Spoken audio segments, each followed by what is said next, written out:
ಇವತ್ತು ಏನು ಸಮಾಜ ಕಲ್ಯಾಣ ಇಲಾಖೆಯಲ್ಲಿ ಬರುವಂತಹ ಕ್ರೈಸ್ ಸಂಸ್ಥೆ ಕರ್ನಾಟಕ ರೆಸಿಡೆನ್ಷಿಯಲ್ ಎಜುಕೇಶನಲ್ ಇನ್ಸ್ಟಿಟ್ಯೂಷನ್ ಸಂಸ್ಥೆಯಲ್ಲಿ ಆಗ್ತಾ ಇರುವಂತಹ ಹಗರಣವನ್ನ ಕರ್ನಾಟಕ ರಾಷ್ಟ್ರ ಸಮಿತಿ ಪಕ್ಷ ಕಳೆದ 2 ತಿಂಗಳಿನಿಂದ ಸತತವಾಗಿ ಮಾಧ್ಯಮಗಳಿಗೆ ಅಲ್ಲಾಗಿರುವಂತಹ ಅಕ್ರಮಗಳ ವಿಚಾರವಾಗಿ ನಾವು ಮಾಧ್ಯಮಗೋಷ್ಠಿಯನ್ನ ಮಾಡುವ ಮುಖಾಂತರ ಎಳೆಯಾಗಿ ಬಿಚ್ಚಿಟ್ಟಿದ್ವಿ.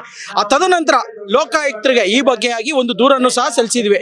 ಏನು ಅಲ್ಲಿ ನಡೆಯುವಂತಹ ಟೆಂಡರ್ ನಲ್ಲಿ ಆಗ್ತಾ ಇರುವಂತಹ ಅಕ್ರಮಗಳ ಬಗ್ಗೆ ನಮ್ಮ ಸ್ನೇಹಿತರಲ್ಲಿ ಹೇಳಿದ್ದಾರೆ, ಯಾವ ರೀತಿಯಾಗಿ ಟೆಂಡರ್ ನಲ್ಲಿ ಅಕ್ರಮಗಳು ನಡೆದಿದೆ ಅಂತ. ನಾನು ಒಂದು ಕೆಲವು ಉದಾಹರಣೆಗಳನ್ನ ಕೊಡ್ತೀವಿ.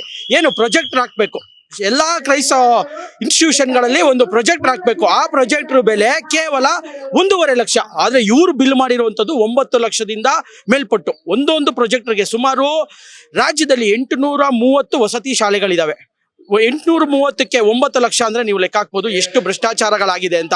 ಅದೇ ನಿಟ್ಟಿನಲ್ಲಿ ಇವತ್ತು ಏನು ನಾವು SC ಜನಾರ್ದನ್ ಸೂಪರಿಂಟೆಂಡೆಂಟ್ ಜನಾರ್ದನ್ ವಿರುದ್ಧ ನಮ್ಮ ಕರ್ನಾಟಕ ರಾಷ್ಟ್ರ ಸಮಿತಿ ಪಕ್ಷ ಇವತ್ತೇನು ಪ್ರತಿಭಟನೆ ಮಾಡ್ತಾ ಇದೀವಿ. ಅದಕ್ಕೆ ಕಾರಣ ಇವರು ಆ ಇಂಜಿನಿಯರ್ ಆಗಿ ಹೋದಂತ ನಂತರ ನಮಗೆ ಹೇಳಿರುವಂತ ಗುತ್ತಿಗೆದಾರರು ಹೇಳಿರೋ ಪ್ರಕಾರ 4% ಇದ್ದಂತಹ ಕಮಿಷನ್ ಇವ್ರು ಏನು ಕೆಲಸ ಮಾಡೋದಕ್ಕೆ ಕಾಮಗಾರಿ ಮಾಡೋದಕ್ಕೆ ತಗೋತಾರೆ 4% ಕಮಿಷನ್ ಇತ್ತು ಇವ್ರಿಗೆ ಕೊಡಬೇಕಾದಂಥದ್ದು. ಆದರೆ ಜನಾರ್ದನ್ ಬಂದ ನಂತರ ಅದು 12% ಆಗಿದೆ. ಅಂದರೆ 8% ಹೆಚ್ಚಾಗಿದೆ.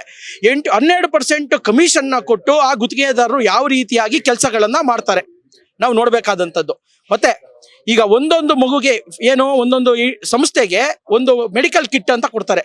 ಮೆಡಿಕಲ್ ಕಿಟ್ ಬೆಲೆ 1,400 ರೂಪಾಯಿ. ಯಾಕೆಂದ್ರೆ ನಮ್ಮ ಪಕ್ಷದ ಕಾರ್ಯಾಧ್ಯಕ್ಷರು ರಘು ಜಾಣಗೆರೆ ಅವರೇ ಮೆಡಿಕಲ್ ಶಾಪ್ ಓನರ್ ಆಗಿರೋದ್ರಿಂದ ಅವ್ರಿಗೆ ಗೊತ್ತಿದೆ. ನಾವು ಅದನ್ನ ಎಕ್ಸ್ಪ್ಲೇನ್ ಮಾಡಿದ್ವಿ. ಆ ಕಿಟ್ ಬೆಲೆ 1,500. ಆದ್ರೆ ಇವರು ಚಾರ್ಜ್ ಮಾಡಿರುವಂತದ್ದು 9,500 ರೂಪಾಯಿ. ಅಂದ್ರೆ 830 ಸಂಸ್ಥೆಗಳಿಗೆ 9,500 ರೂಪಾಯಿ ಹೋಗಿರುವಂತದ್ದು.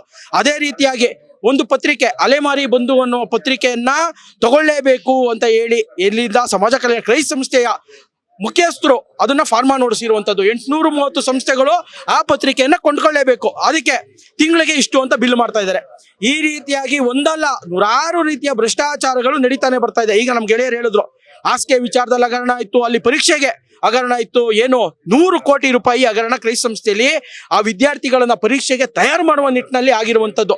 ಈ ರೀತಿಯಾದಂತ ಬ್ರಹ್ಮಾಂಡ ಭ್ರಷ್ಟಾಚಾರ ಇವತ್ತು ಸಮಾಜ ಕಲ್ಯಾಣ ಇಲಾಖೆಯಲ್ಲಿ ನಡೀತಾ ಇದೆ.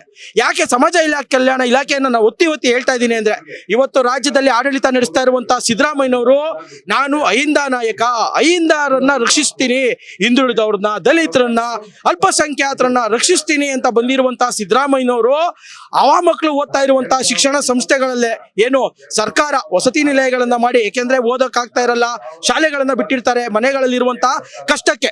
ಆ ಕಾರಣದಿಂದಾಗಿ ಇಂಥ ಮಕ್ಕಳು ವಿದ್ಯೆಯಿಂದ ವಂಚಿತರಾಗಬಾರ್ದು, ವಿದ್ಯಾಭ್ಯಾಸದಿಂದ ವಂಚಿತರಾಗಬಾರ್ದು ಅಂತೇಳಿ ರೆಸಿಡೆನ್ಷಿಯಲ್ ಶಾಲೆಗಳನ್ನ ವಸತಿ ನಿಲಯಗಳನ್ನ ಮಾಡಿರುವಂತಹ ಸಂದರ್ಭದಲ್ಲಿ ಆ ಮಕ್ಕಳಿಗೇನೆ ಈ ರೀತಿಯಾದಂತ ಅನ್ಯಾಯವನ್ನ ಈ ಸರ್ಕಾರ ಸಿದ್ದರಾಮಯ್ಯನವರ ಅಹಿಂದ ಸರ್ಕಾರ ಮಾಡ್ತಾ ಇರುವಂತದ್ದು.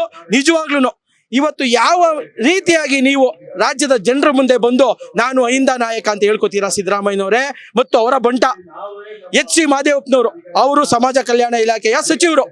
ನಮಗ್ ಬಂದಿರೋ ಮಾಹಿತಿ ಪ್ರಕಾರ ಈ ಜನಾರ್ದನ್ ಏನು 1.70 ಕೋಟಿ ರೂಪಾಯಿ ಅವರ ಸ್ನೇಹಿತರ ಮನೆಯಲ್ಲಿ, ಆಪ್ತರ ಮನೆಯಲ್ಲಿ ಸಿಕ್ಕಿದೆ. ಅವರು ಮಾದೇವಪ್ಪನವರ ಕಾಸ ದೋಸ್ತು, ಬಾರಿ ಕುಚುಕು ಗೆಳೆಯರು ಅಂತ ನಮಗೆ ಕೇಳಿ ಬರ್ತಾ ಇದೆ. ಆ ಕಾರಣದಿಂದಾಗಿ ಇವತ್ತಿನವರೆಗೂ ಈ ರೀತಿಯಾಗಿ 1.70 ಕೋಟಿ ಸಿಕ್ಕಿರುವಂತದ್ರಲ್ಲೂ ಅವರು ಸಸ್ಪೆಂಡ್ ಆಗಿಲ್ಲ, ಅಲ್ಲೇ ಕೆಲಸ ನಿರ್ವಹಿಸ್ತಾ ಇದ್ದಾರೆ. ಈ ರೀತಿ ಆದ್ರೆ ಈಗ ಅವ್ರು ಮಾಡಿರುವಂತಹ ಅಕ್ರಮಗಳ ಬಗ್ಗೆ ಲೋಕಾಯುಕ್ತರು ತನಿಖೆ ನಡೆಸಬೇಕು.